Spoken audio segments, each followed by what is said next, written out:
I, 45M, never thought I'd be writing something like this. I'm using a throwaway account because some family members use Reddit. I'll be using fake names for everyone involved. This is probably going to be long, but I need to get it all out. I've been married to Sarah for 23 years. We met in college, she was studying to become a teacher, and I was getting my degree in construction management. We got married right after graduation, and everyone said we were the perfect couple. We have two wonderful kids, Jessica, 19F, and Mike, 16M. I run my own construction management company now, and Sarah teaches English at the local high school. Jessica met Tommy, 19M, during freshman orientation. He was the quiet kid sitting alone, and Jessica, being her friendly self, went up to talk to him. They instantly clicked.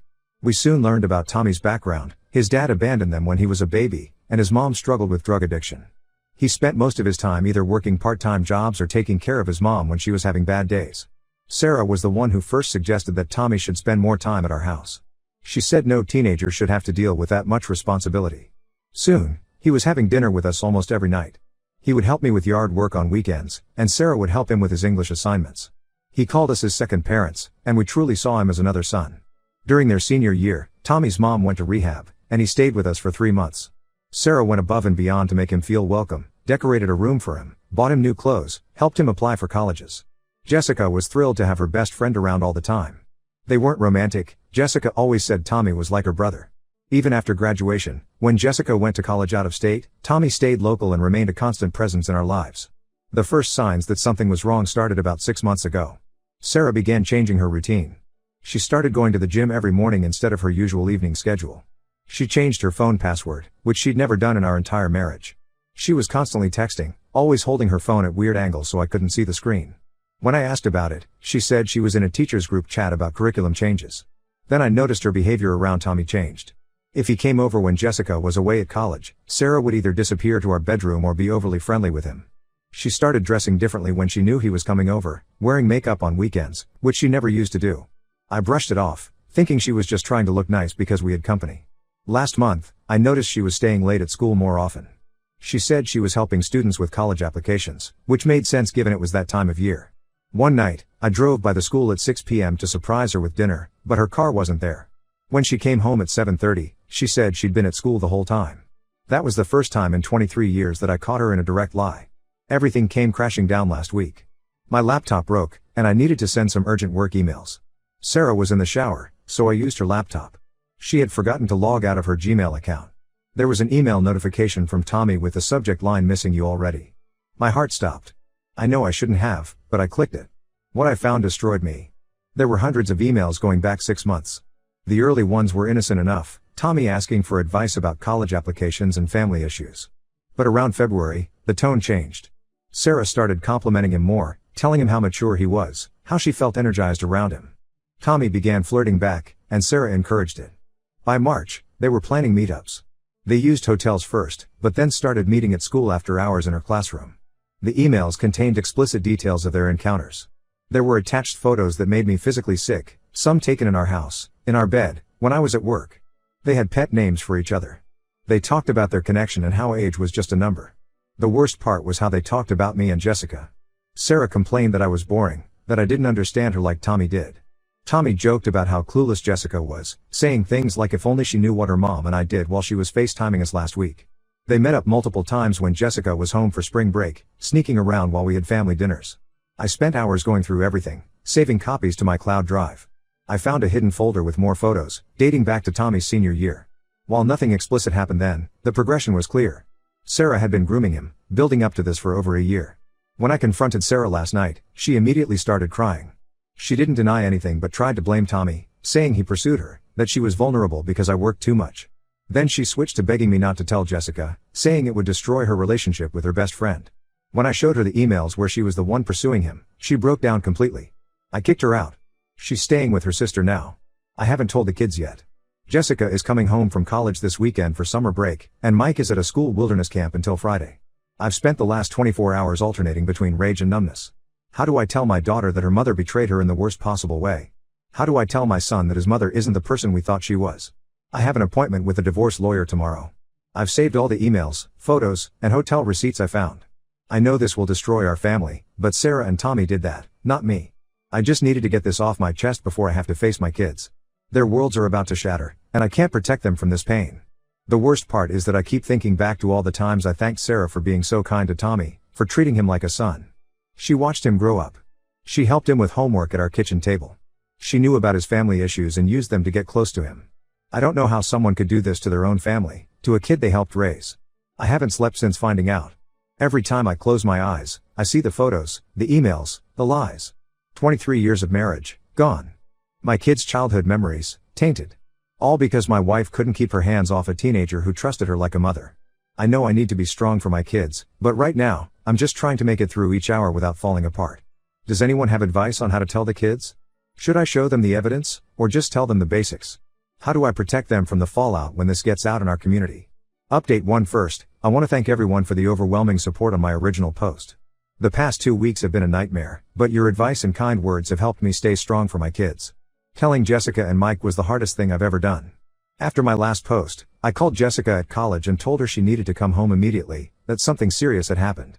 She must have heard the pain in my voice because she drove through the night to get here. Mike had just returned from his wilderness camp that morning. I sat them both down in the living room, the same room where we'd had countless family game nights with Tommy. I had prepared what to say, but the moment I saw their concerned faces, all my practiced words disappeared. I started by telling them that their mother wasn't living with us anymore, that I had found something serious. Jessica immediately asked if it was another man. When I nodded, she asked who. The moment I said Tommy, she started shaking her head in denial. I had debated whether to show them the evidence, but Jessica demanded to see it. I showed them some of the tamer emails first. Mike just sat there, completely silent, while Jessica read through them. Her hands were shaking so badly she could barely hold my laptop. When she got to the parts where they mocked her, where Tommy joked about their secret meetings during her spring break visits, she completely broke down. She started screaming how could they over and over, throwing my laptop aside and pacing the room. She tried calling Tommy right there, but it went straight to voicemail. She left message after message, each one more desperate and angry than the last. Mike finally reacted then, grabbing his sister and hugging her while she cried. He hadn't said a word yet, just held his sister. That night was chaos. Sarah kept calling and texting all of us. She showed up at the house around midnight, banging on the door and crying that she needed to explain. Jessica went downstairs and opened the door, which scared me at first. But then I heard her tell her mother, "Go be with your teenage boyfriend. You're disgusting. He's my age, Mom. My age." She slammed the door so hard a picture fell off the wall. The next day, everything got worse. Jessica's phone buzzed during breakfast. It was Tommy, finally responding. She read his message out loud to us, her voice shaking with rage. He had written this long, rambling message about how he and Sarah had connected on a deeper level, how their love was real and transcendent. He claimed he never meant to hurt Jessica, that it just happened, but that he and Sarah were meant to be together. He even had the audacity to hope they could still be friends someday. Jessica posted screenshots of his message in their friend group chat. Within hours, everyone knew. Their mutual friends were sending Jessica messages of support, sharing stories of times they'd seen Sarah and Tommy together and thought something seemed off. One friend admitted seeing them at the Hampton Inn just 3 days ago, but assumed Tommy was just helping Sarah carry teaching supplies because she'd seen them walking in with bags.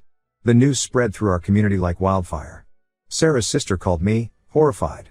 Apparently, Sarah had only told her it was a mistake with a younger man. She hadn't mentioned it was Tommy or that he was Jessica's best friend. When she found out the full story, she kicked Sarah out of her house. That's when things got even more twisted. Sarah moved in with Tommy and his mother. Yes, you read that right. Tommy's mom, who we'd helped get into rehab, who'd trusted us with her son, is now hosting my wife's affair. She called me yesterday to explain. She said Sarah and Tommy were both adults, that their love was beautiful, and that I should be happy Tommy finally had a real mother figure in his life. The irony of that statement made me physically ill. The school where Sarah teaches got wind of the situation. Someone, not me, reported that she had been bringing Tommy to her classroom after hours while he was still a student. Even though nothing physical supposedly happened until after graduation, the school board launched an investigation. Sarah has been suspended pending their findings. Jessica has been incredible through all of this. Despite her own pain, she stepped up to help with Mike, who still barely speaks. She's cooking meals, helping him with homework, trying to maintain some normalcy. But I hear her crying in her room at night. She had to explain to her college professors why she needs to finish her finals remotely. Imagine having to tell your teachers that your mom is sleeping with your best friend. Mike finally broke his silence yesterday. He asked me if this meant he had to see Tommy at holidays now, if Tommy was going to be his stepdad. Then he threw up. He's refusing to go to school because some kids found out and were making jokes. I'm letting him take some time off while we figure things out. Sarah keeps trying to talk to the kids. She sends long emails about how sorry she is, how she never meant for this to happen, How she still loves them. Jessica set up an email filter to send them straight to trash. Mike just deletes them without reading them. They're both in so much pain, but they're so angry they can't even process the hurt yet. I met with my lawyer again today. Given Sarah's suspension from work and the evidence of her using school property for their meetings, he thinks we have a strong case for full custody of Mike. I don't even recognize the woman I married anymore. How do you go from helping a troubled teenager with his homework to sleeping with him behind your family's back? The next few months are going to be hell as we navigate the divorce and custody arrangements. But right now, my only focus is helping my kids through this.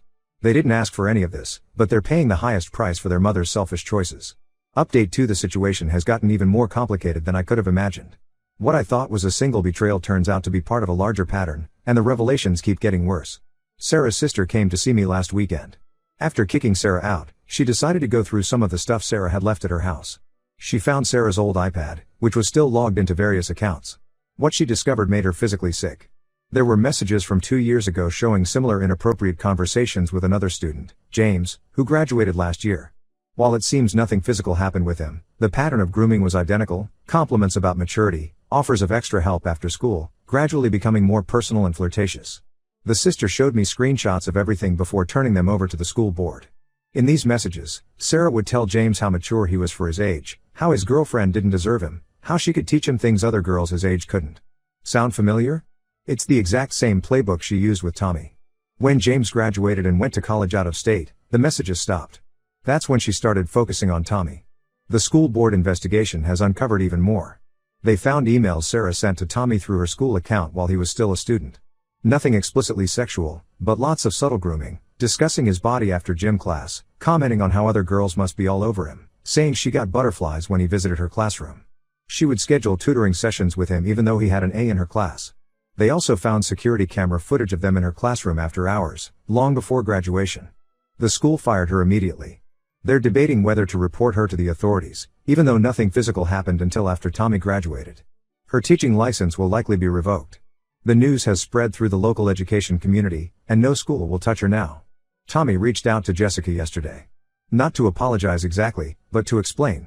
He admitted that Sarah had been laying the groundwork since his senior year. She would find excuses to touch his arm or shoulder, tell him his muscles were developing nicely, say things like if I were 20 years younger, he said he felt special, chosen. She helped him with college applications, bought him new clothes, gave him money for gas, all while telling him he was different from other boys, more mature, more understanding. He claims they didn't kiss until a week after graduation, and nothing more happened until he turned 19. But he finally seems to be realizing that she had been grooming him for over a year.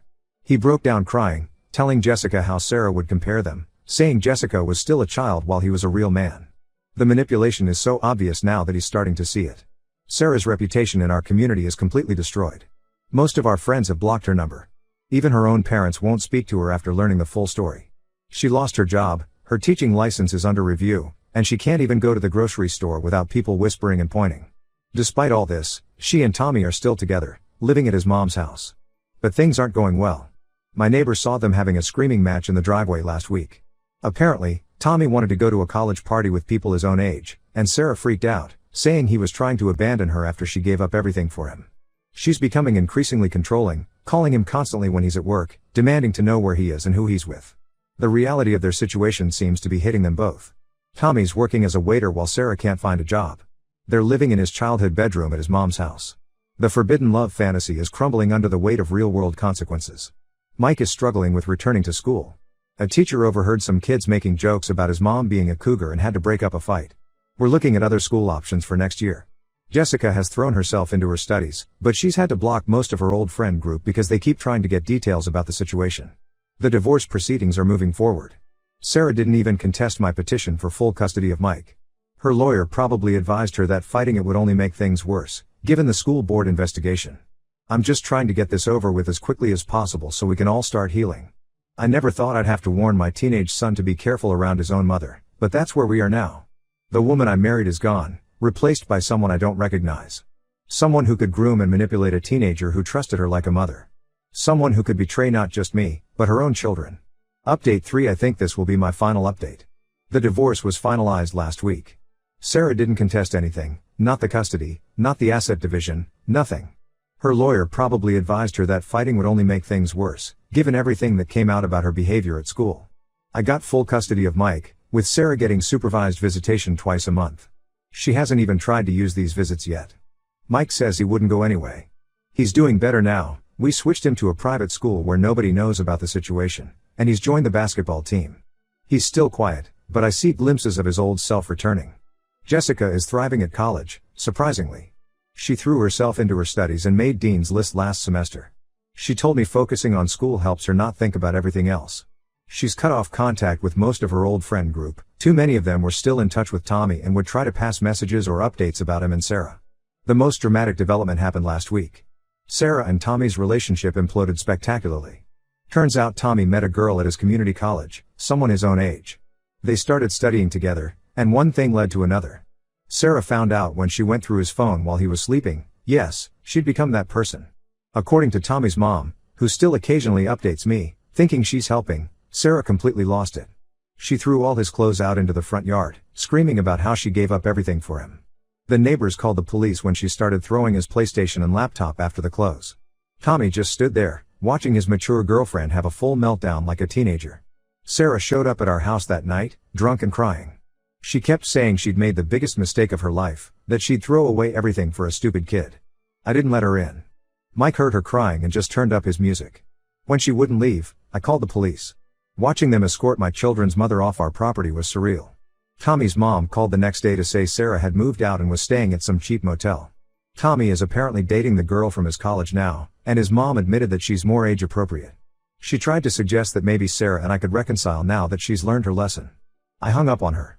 I've started dating again, very casually. Just coffee dates with a woman I met through a mutual friend. The kids know and are surprisingly supportive. Jessica said she just wants me to be happy, and Mike asked if she was at least age appropriate, which made us both laugh, even though it was kind of sad. Sarah still tries to reach out through family members. She sent me a long email about how she's in therapy now, how she understands what she did wrong, how she'll spend the rest of her life making it up to us. I didn't respond. Some things can't be fixed. Some betrayals cut too deep. She can't teach anymore. Her license was revoked after the school board investigation. She's working as a waitress now. Apparently, she's telling people she's writing a book about her experiences. Jessica says that's just typical mom, trying to make herself the main character of everyone else's tragedy. We're all healing in our own ways. Mike has his basketball, Jessica has her studies, and I have my work and my kids. We have family dinner every night when Jessica is home from college, and game nights on weekends. We're building new traditions, new memories, without Sarah. Sometimes I look at old family photos and wonder how we got here. But then I remember that Sarah made her choices. She didn't just cheat, she groomed and manipulated a teenager who trusted her, betrayed her own children, and showed no real remorse until everything fell apart. Some wounds don't heal, but you learn to live with the scars. We're doing exactly that, one day at a time.